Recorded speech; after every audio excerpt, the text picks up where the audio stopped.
Welcome to the Aviator Zone Podcast. Aviator Zone Podcast. With your host, Captain Felipe Santiago. Flying stories, career advice, and a lot of hangar talk. Let's talk aviation.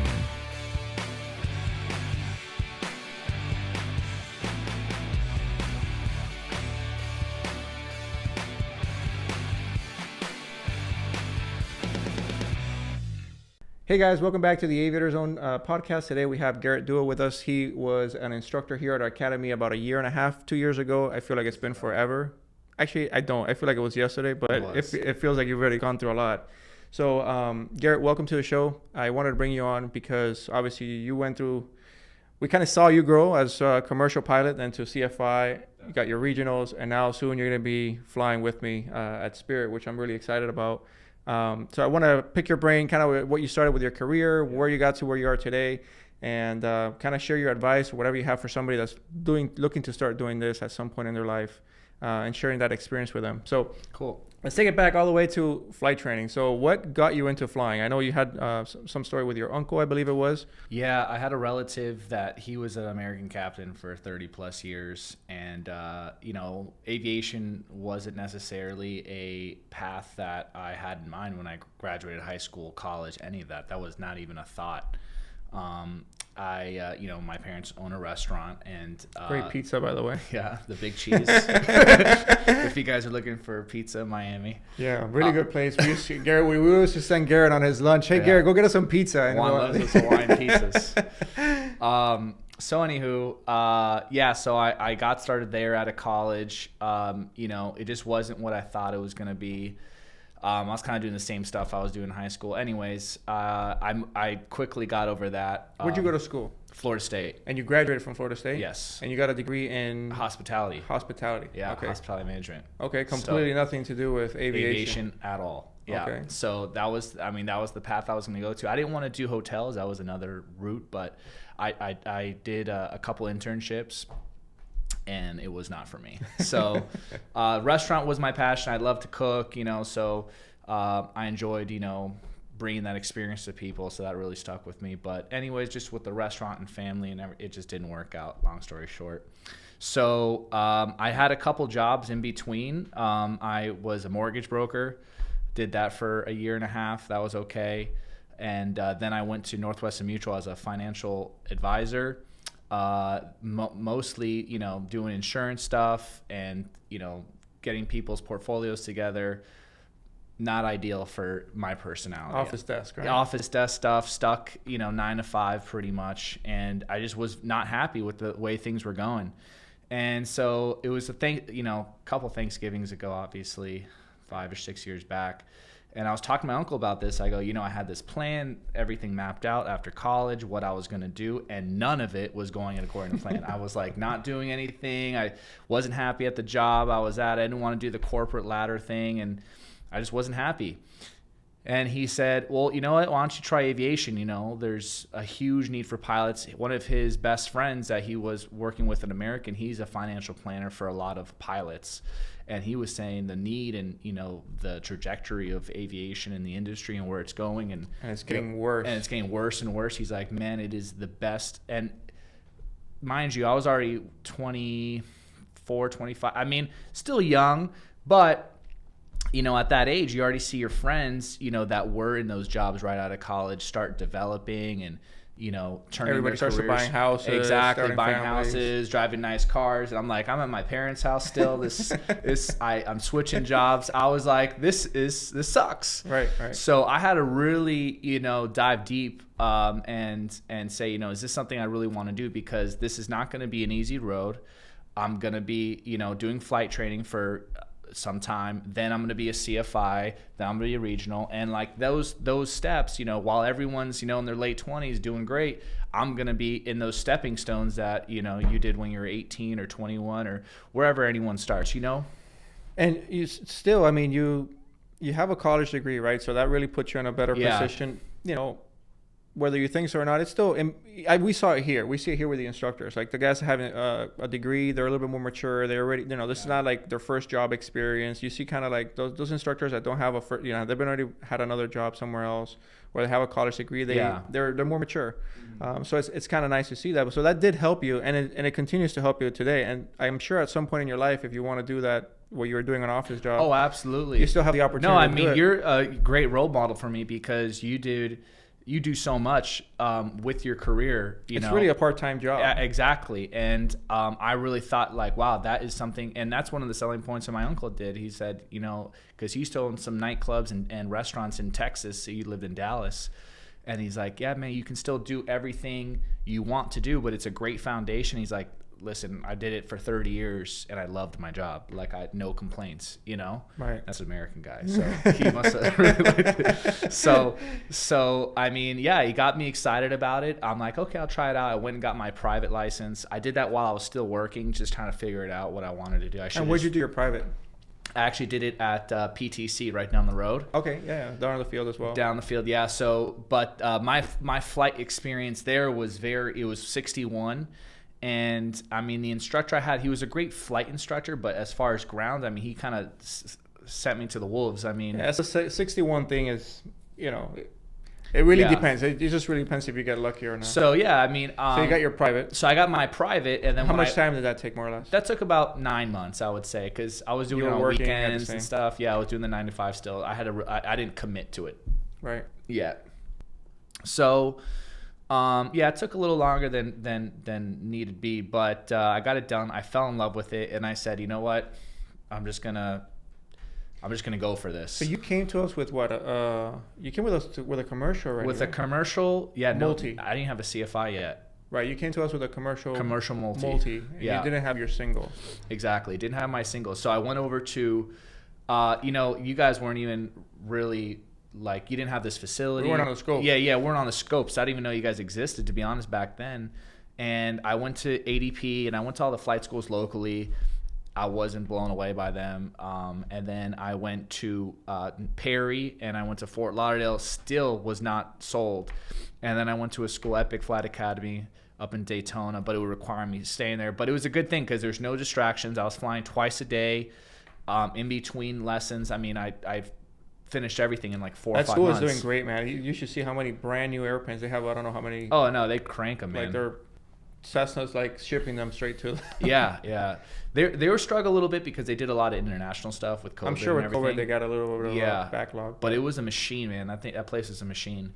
But it did great. I mean, but they were very good. Like, I mean, with ADP, when I went to go get quotes and all the stuff, they didn't really explain to me, like, Epic was kind of like Aviator. Well, they'll work with you. Okay, let's see what you have. Okay, you can cut a corner here, you can cut a corner there, depending on what you want to do, and so they made it work for me. And yeah, it wasn't like, I feel more like ATP is set up for somebody that has zero. And it's like our way or the highway, and that's it. Yeah, it's the way it goes. Or somebody that has zero experience, nothing, and they just show up and kind of go through there, and it's expensive. Yeah, exactly. Although Epic is not cheap either. No, Epic's not cheap, but you definitely, I mean, I got all my ratings right at minimums, so right. I no complaints. That's the pilot skills. Yeah, well, but it was good. I mean, very, very good instructors. I had a great experience there.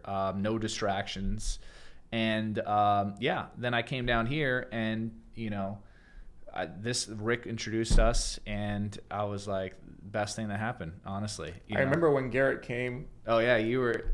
He wanted to get a 130. He wanted to get a 91, kind of like a 91K job. It's like flying a jet. And Garrett's taxiing down the center line with brakes left, right, and I'm like, Garrett, I'm gonna spill my coffee. It's like, you can't do this with passengers. No, flying with you was a lot of fun. I know. It was a good time. Yeah, it was fun.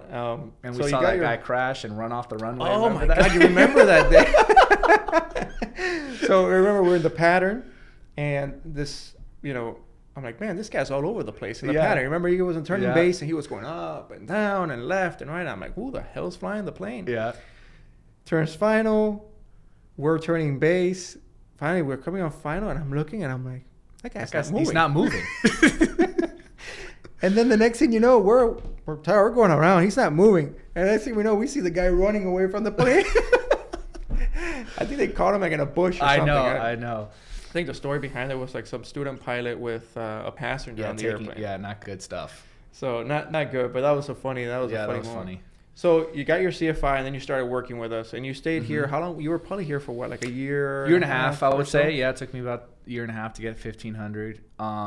But yeah, no, I mean, absolutely. I even tell not just because I worked here, but anyone who's, trying to get into aviation, I always send them here. And that's not because I worked here again. No, I mean, if I came here, if I saw this school prior to seeing Epic, I mean, I would have done all my ratings here. Yeah, well, you're close here too, so it makes it easier as well. And, the price is a big difference as Absolutely. well. We kind of have both options here, but it is what it is. So you went to... You got your CFI, and then you left us at 1,500 hours, and then you went to where? I went to GoJet. GoJet, okay. Yeah, so I got typed in a CRJ. I flew for, the United Express aircraft up in Newark. How many hours did you fly for them? I flew nothing, absolutely nothing. It was kind of an interesting time because, there was such a demand after COVID with the aviation, so all the captains that they had just got evaporated in overnight. So they had all this backlog of students that needed check airmen. They had to get check airmen checked because all the check airmen left, So it was just they were going through a lot of struggles and they couldn't keep captains in the seats.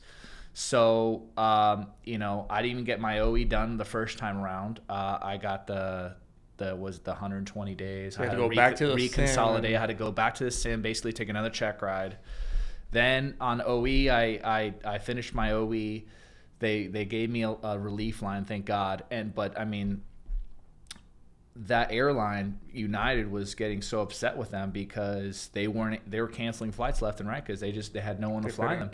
And my seniority, I mean, my seniority would go up, but then the flights would go up because I was trying to chase where the line was. When I started there out of Newark, we had, I think, like 92 lines, and when I left, it was down to 36. Wow. Yeah. So I was trying to definitely. I mean, I wasn't in GoJet, obviously to make a career, and I was trying to get out of there as soon as possible. Yeah, I remember I always tell you guys, go in there and fly your butts off. It's very easy to get comfortable once you leave here, right? You guys are working here a lot, so you leave here and then you get to the airlines. Yeah. And you work, 70 hours a month and 90 hours a month if you work hard. And it's really easy to get comfortable and lay back and not actually go out and fly. But then all that does is just drags your career out because Absolutely. then you can't go get a job at, American, Delta, Spirit, wherever you want to be, right? Yeah. So. But there wasn't an opportunity. Yeah, you didn't have a chance. Frustrating. Yeah. Not that you're complaining because I saw you skiing a lot, but. Yeah, I mean, life was good. I mean, I was definitely enjoying my time off. I mean, the flight benefits were awesome. I was traveling all the time, and no complaints on that. How were your crews? I always, every time I jump seat on GoJets, they're always super nice. Everybody's everybody's happy. Everyone's happy. I mean, there's always the 1%ers, but.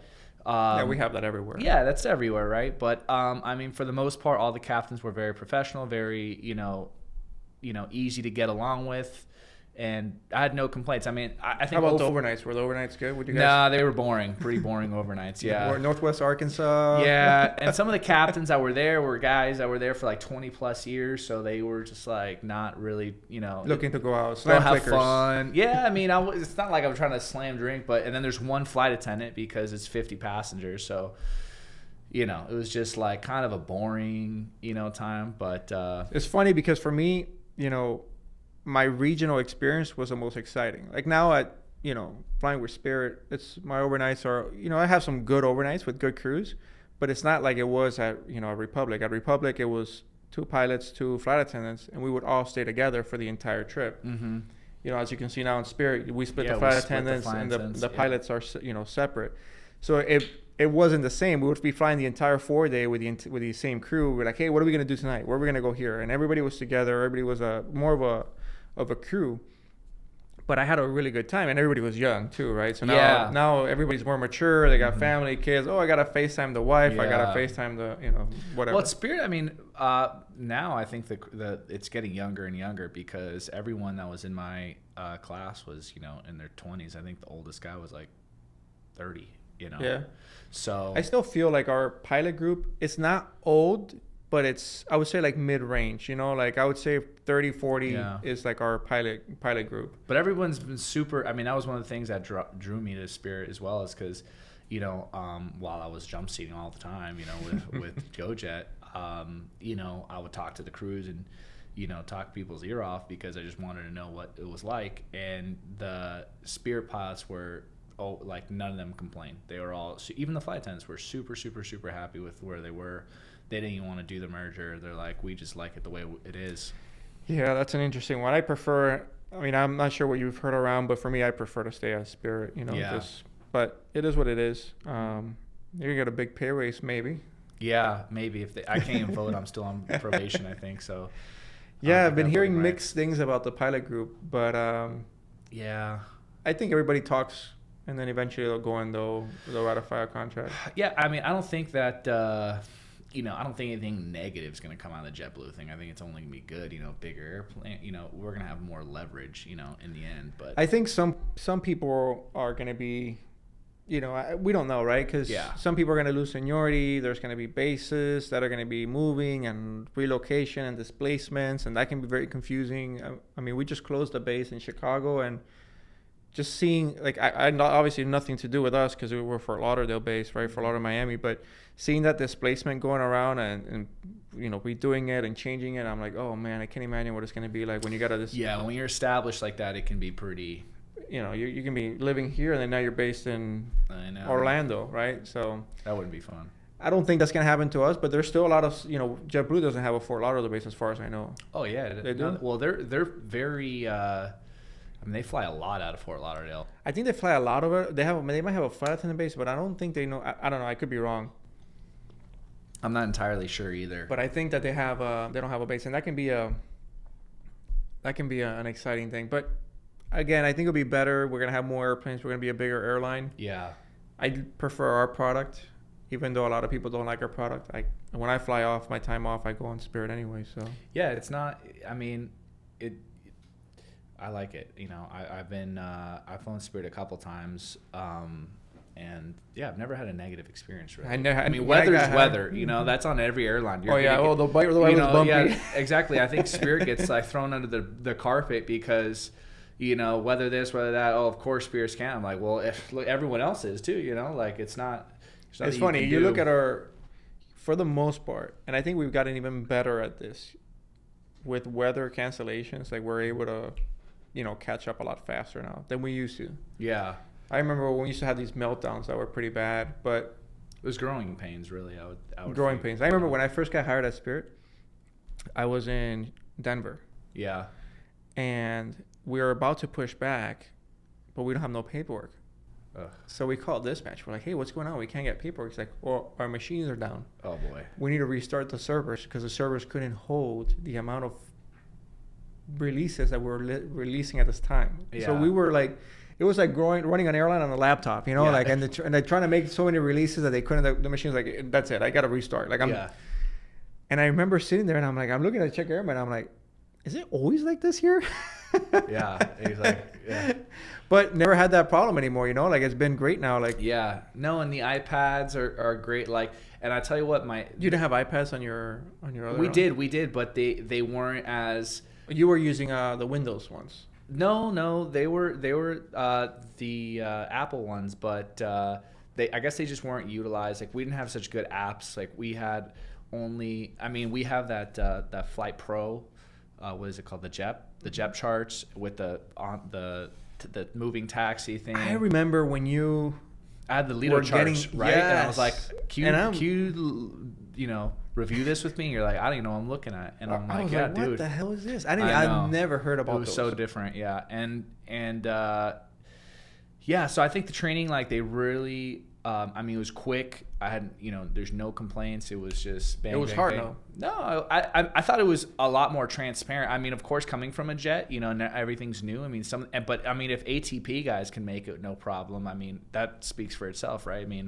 Well, it's tough compared to like other airlines, like Spirit training. You get very short sim. So if you don't prepare yourself and you show up there and you're not knowing your flows, but they tell you exactly. They give you the releases. Like it wasn't in GoJet. People don't listen. Yeah, well, in GoJet, like people, like we'd show up and they're like, "This is what we're doing today." You know, it was like, "Oh, okay." Like you learn what you're doing today in the brief. Like it was just like Sim 10, like Sim 1, Sim 2. We had those 10 sims, and yeah, I mean, I felt but plus the Airbus is like, I mean, how do you like the table? I think Alejandro can fly it. It is like, thank God I'm in this plane. It's amazing. And once you become a captain, it becomes voice activated. Yeah, exactly. Start engine one, and it starts. Yeah. Yeah, I know. I love the airplane. It's funny because my friend has a 737 simulator at home. Mm-hmm. Like he loves the 7.3, and he has like the controls and the panels, the throttle quadrant, everything. So I go to his house to mess around with it, and he's like, "Okay, go sit in," and I'm like trying to sit in the thing, and I'm like moving the yoke out of the way. I couldn't fit in there. So I finally sit in there, and I'm like, "Wow, what am I supposed to do with this?" Yeah.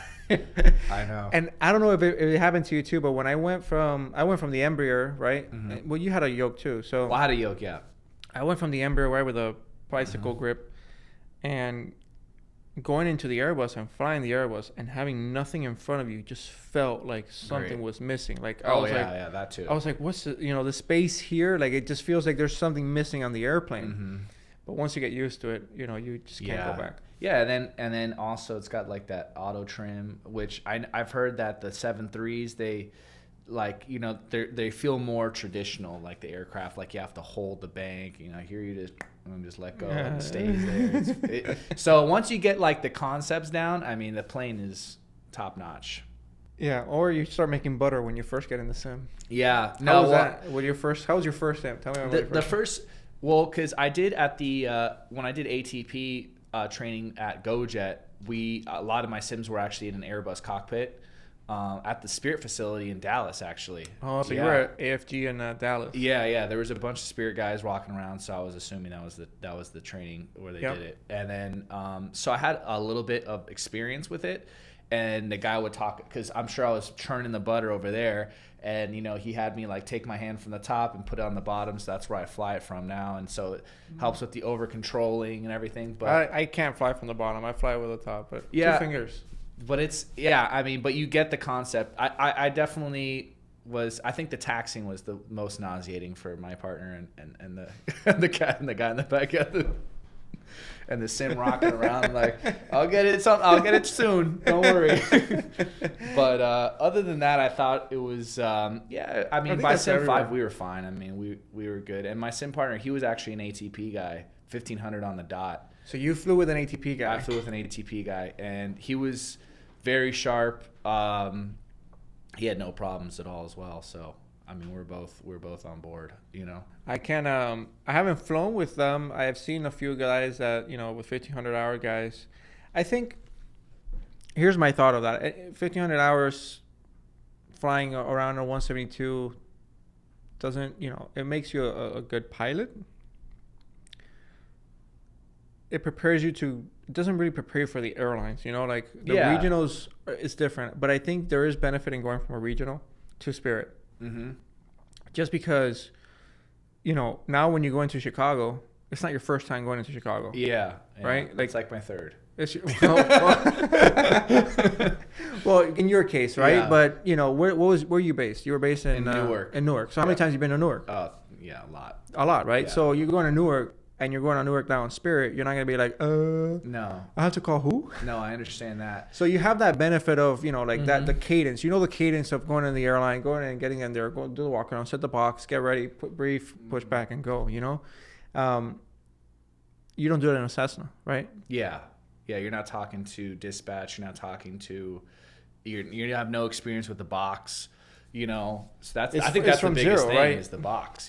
That was like the biggest learning curve, because it was very similar to. I mean, there's some differences, but I mean, I got around. I mean, on my first OE trip, I was fast at it quick. Yeah, it's everybody's.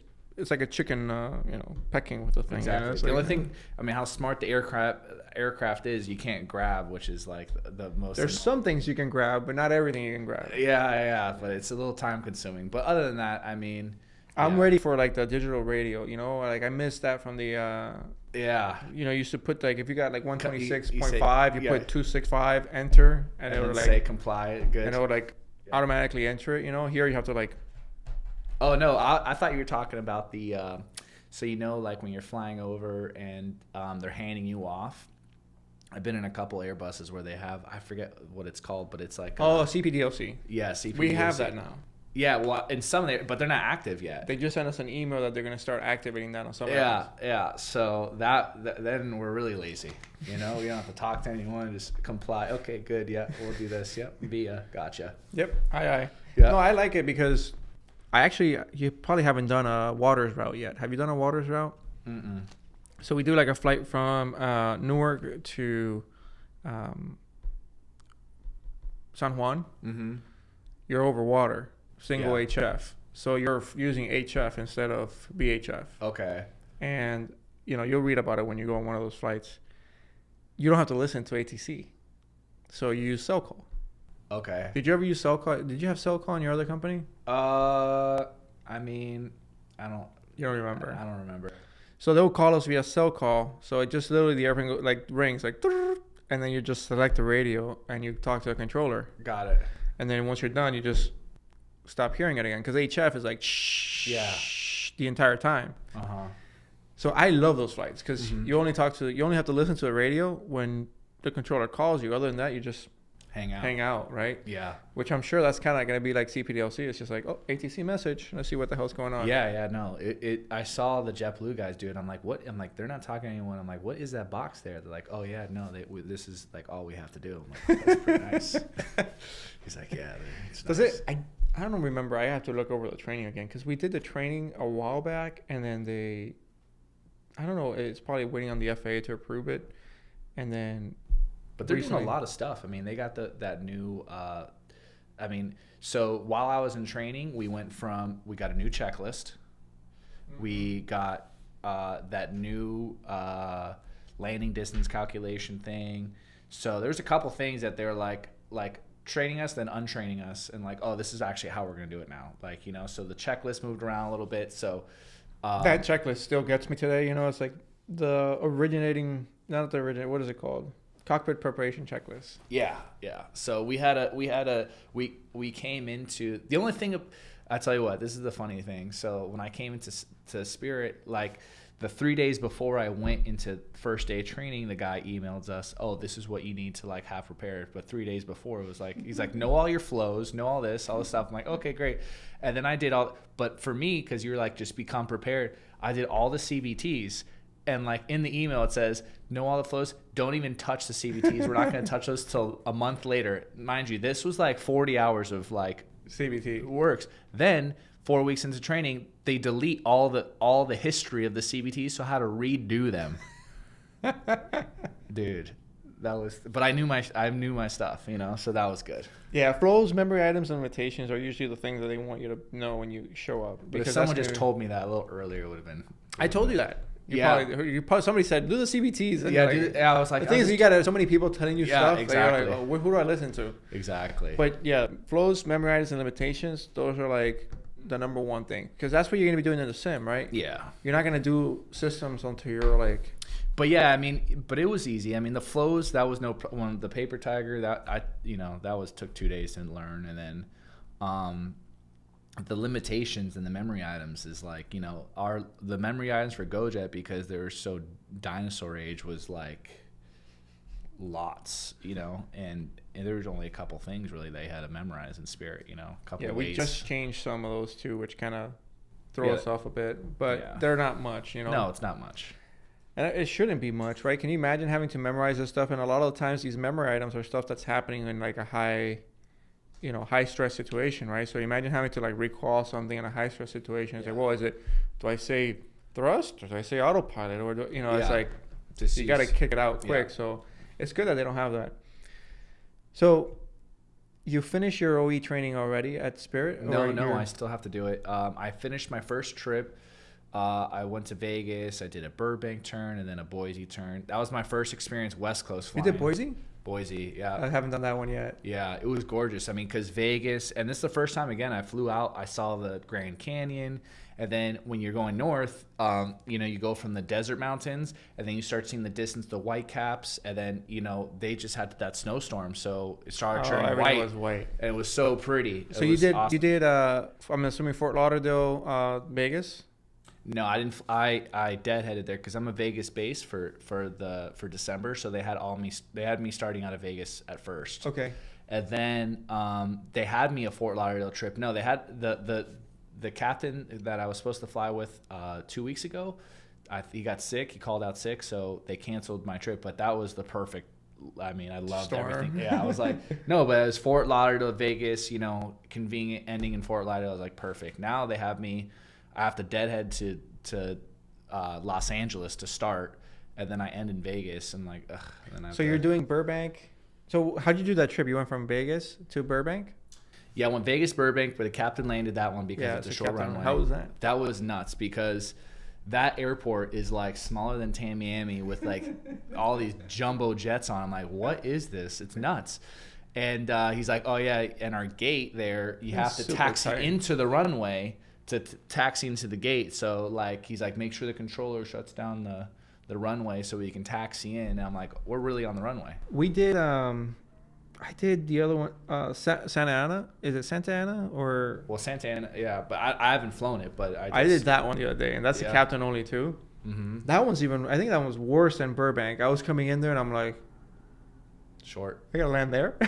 Yeah, I mean the captain did a great job. It's super easy, but it feels like, it's so small for that airplane. Oh yeah, you feel. And the taxiways too. You're like, you feel like you're driving a truck. And absolutely, yeah. No, I mean my first landing actually went really well. My second one, the flight attendants came in, they weren't happy. and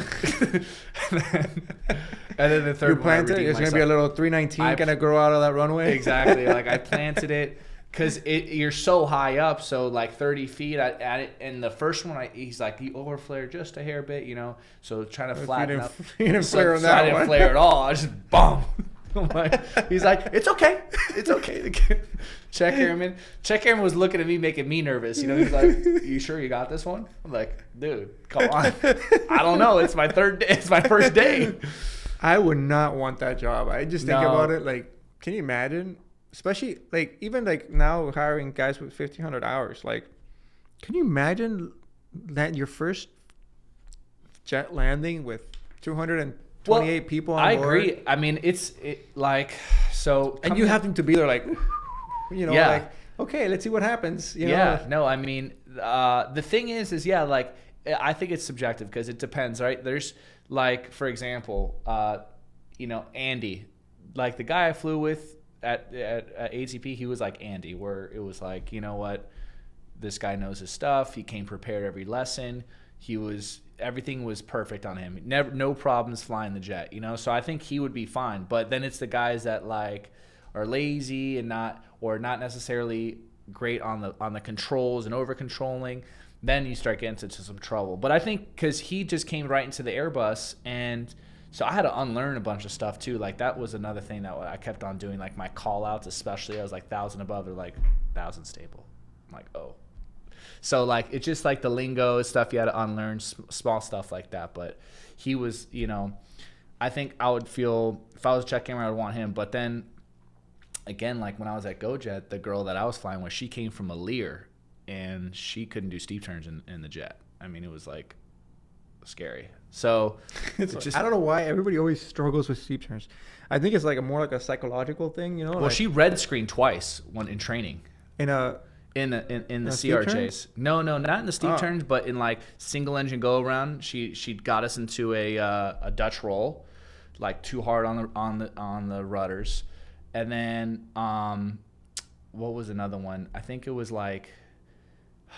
She like landed like it was like check ride prep, and she landed like way down the runway, and still I'm like waiting for her to say go around, because I can't really say anything, but yeah, she just landed, and then we ran out of runway. I'm like, dude, I mean, this is bad. I had a bad experience with my sim partner at Republic. He actually walked out on the day before the check ride.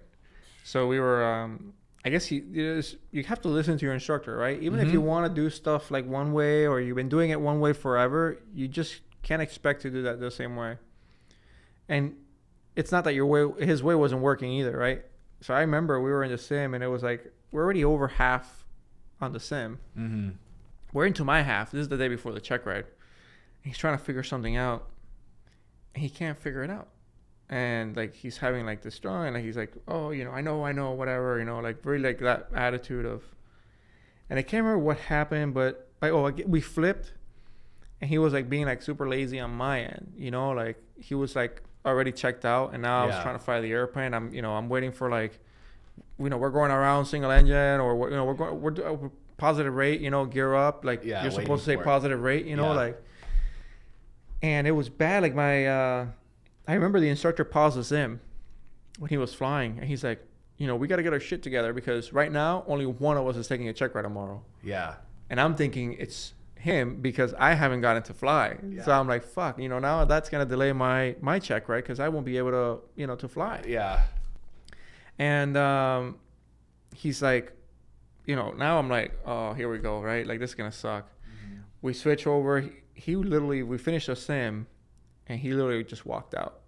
Like, didn't even debrief or anything. Like, he just left. What'd the company do with him? I don't know. You got reassigned to someone else? So this was October 20. What's Halloween? Halloween is the 31st, right? Yeah. So this is the 29th. Uh-huh. No, the 30th of Halloween.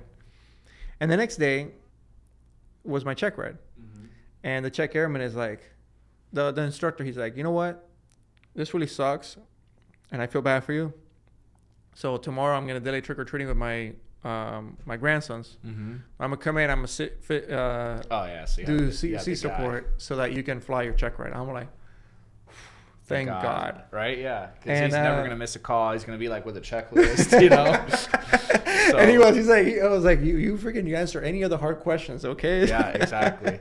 Exactly. How was your interview at Spirit? Actually, I didn't ask that. The most chill interview I've ever been a part of. You didn't wear a yellow suit and a yellow socks, did you? I wore a yellow watch band, so I thought that helped. I literally seen people like walk in, they're looking like ducks. I'm like, like, dude, you don't have to wear a yellow suit. Yeah. No, they were very, which I appreciated, which I think it's kind of unnecessary that airlines do. They grill you on regs, and it's just like, well, you've made it this far. I mean, what's what, right? Like, there's no point.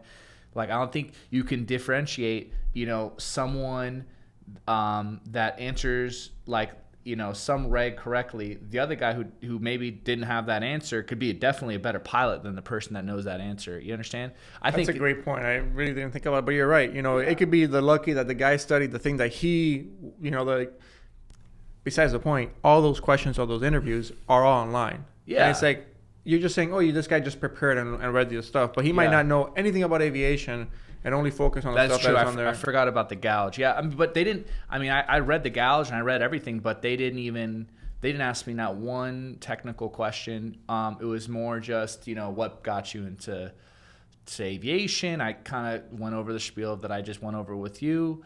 Why Spirit. I told them about jump seating and how happy everyone was here. And I'm Fort Lauderdale. Well, I live in Miami. You guys are open to Miami base. Like, it's a perfect fit. And it kind of just was like flowy, kind of those types of questions. And it was over before I knew it. I'm like, that you're gonna ask me anything else? Okay, great, cool. I mean, I hope. I was kind of worried how short it was. I was like, did they just like cut this guy, or like we like this guy? It was like too good. I remember when I did mine. So I had a friend I have a friend that works at Spirit. He was there he's been there forever. He's pretty senior. And since I was a little kid, I used to hang around with him in the hangar. He used to have an airplane where I learned to fly, and we used to always have like barbecues on the weekends at the flight school and all that. And he was always talking about Spirit, and I'm like, yeah, like that sounds good. I'm down. Like this sounds like I can match with this airline. I can vibrate in the same frequency, whatever. So I'm coming into my interview, right? So I'm sitting in my interview. He calls obviously the chief pilot at the time. He's like, hey, my guy is gonna go in there today. He's got an interview. Who he has been hearing about for years, right? Because they've seen each other at boat shows and all this stuff.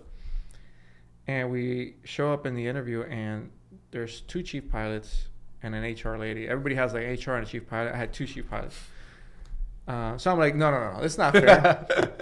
And this is the beginning. I'm like, you're gonna sit here next to me and you answer the hard questions, and that set the tone of the interview. Yeah. You know, like it was like, okay, like, you know, we've been hearing about you since you were like 12 years old. Why do you want to be here? And I kind of, you know, gave him my spiel why I wanted to be there, and that was the end of it. And I can't, you know, I would never go back to that. How do I say this? I regret nothing of that decision. Like, I've been so happy with what I have, and so grateful to be, you know, be able to drive 20 minutes home. Yeah. Flying an Airbus. Yeah. No, it's with the schedule options that we have. Yeah, like the quality of life definitely is, you know, something that I thought about for sure, you know, because being in Miami was like American or Spirit really. And, you know, I did talk to a lot of American captains and stuff, and, you know, they're just not really that happy. I mean, they're going to have they're working on a contract now, and it's going to be interesting to see, but it's also going to be interesting to see what's going to happen with us. You know, like we just said, that new, is it a TA yet? I guess that's not a TA. It's a agreement in principle that we have. Mm-hmm.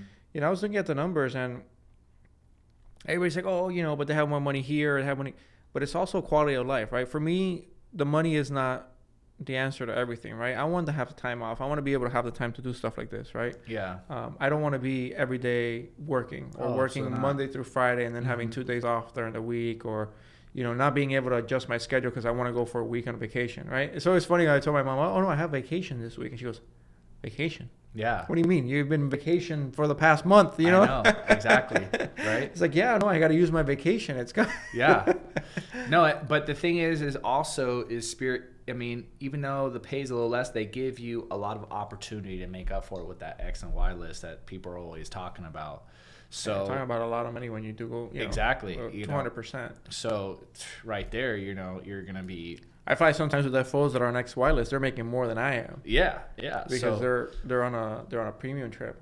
So exactly. There's opportunities to make money. There's definitely and that's the thing is that there's opportunity for however you want to slice, you know, that cake, you know. So guys that are, I'm sure you're one of the more laid back ones. I'm sure there's guys that are more hardcore. Oh, there's pilots, guys that are like doing 100 hours a month. Yeah. You know, so which is fine. It's like you want to work 100 hours a month, go for it. You know, exactly. I personally don't.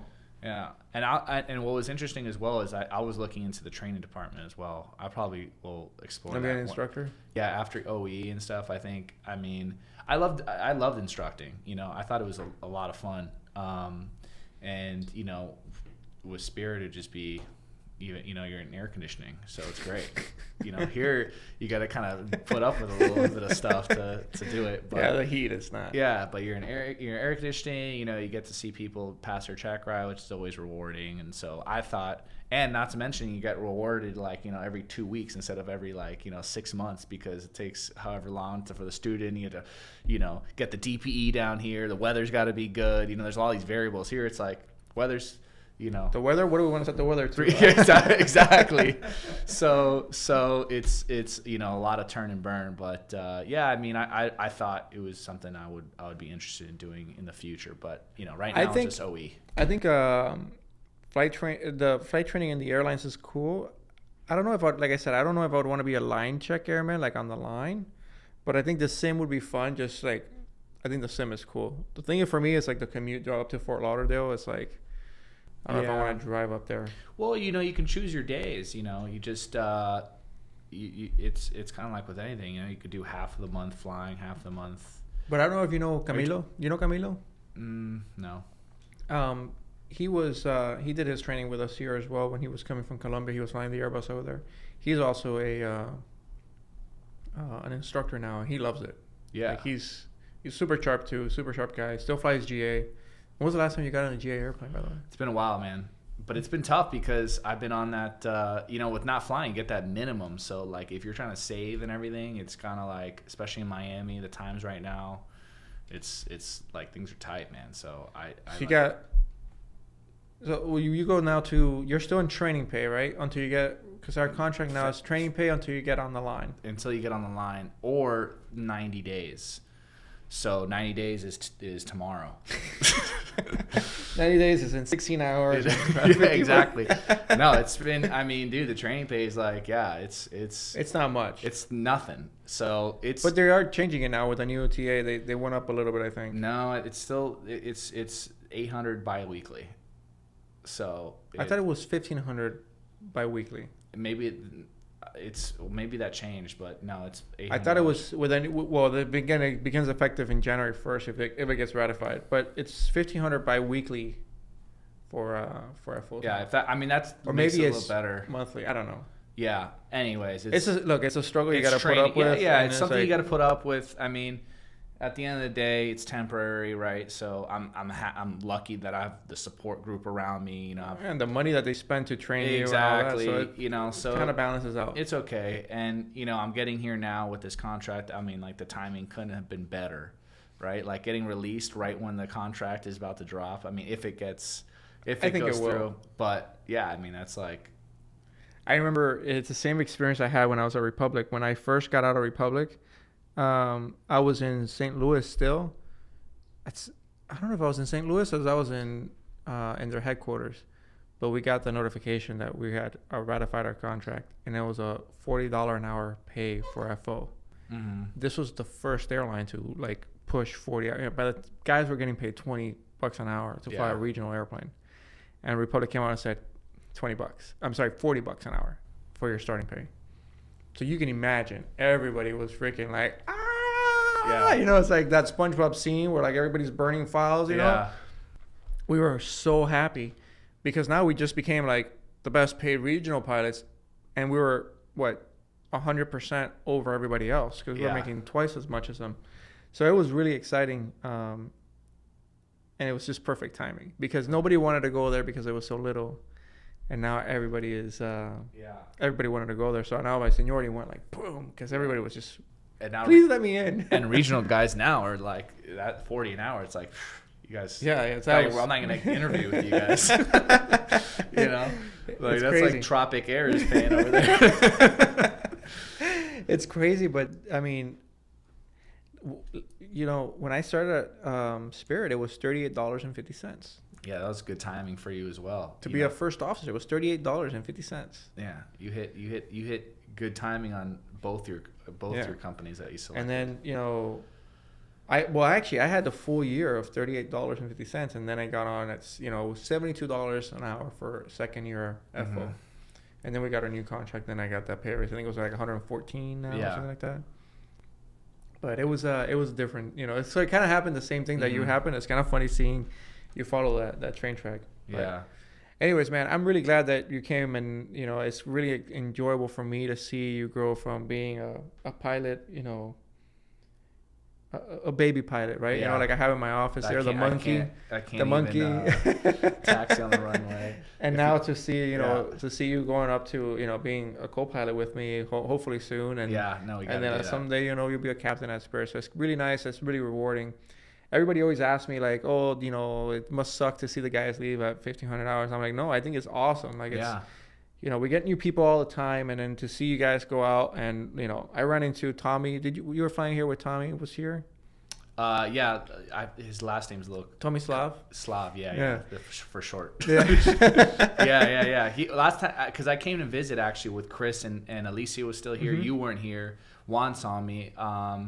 He was on his way out. You know, he was. So I ran into him the other day at Miami. Fernando, you know, he's flying in the airlines. They're happy at Chris, Envoy. I mean, they love it there. Yeah, so it's all good for them. So it's just cool to see like everybody, you know, growing and seeing them move on. But again, thanks for coming out and sharing your experience. Absolutely, and dude. I can't wait to go see you flying with you soon. Yeah, man. We hope you've enjoyed the show. For more of our content, search on YouTube for Aviator Zone. If you know someone we should have on the show, please reach out at podcast@aviator.zone.